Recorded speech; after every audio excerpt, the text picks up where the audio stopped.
Praise the Lord. Good morning. இன்றைய ஒரு நிமிட வேத தியானத்திலே நாவு பாருங்க. யாக்கோபு 3:5 சொல்லுது, நாவானது சிறிய அவயமாக இருந்தும் பெரிய காரியங்களை என்ன பண்ணுமா செய்யும். பாருங்க, ஒரு சிறிய நெருப்பு எப்படி காட்டை கொளுத்து விடுகிறதோ அதுபோல் இந்த நாவானது பல காரியங்களை செய்யுங்க.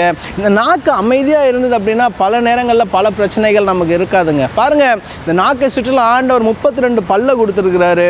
ஒரு தண்ணி மாதிரி ஒரு இடத்துல அதை வச்சு என்ன பண்ணுறாரு, அதை அமைதியாக வச்சுருக்காரு. ஆனாலும் பல நேரங்களில் நம்ம என்ன பண்ணுறோம் அப்படின்னா அந்த நாக்கை வச்சு பல விஷயங்களை பேசிடுறோம். சிறிய நெருப்பு தாங்க, ஆனால் அது என்ன ஆகிடுது அப்படின்னா பெரிய காட்டை கொளுத்து விடுது. அதனால் இந்த நாக்கை வச்சு பேசும் பொழுது ஒவ்வொரு வார்த்தைகளுக்கும் நீங்கள் கவனமாக இருக்கணுங்க. சரிங்களா? கர்த்தர் உங்களை ஆசீர்வதிப்பார். ஆமென்.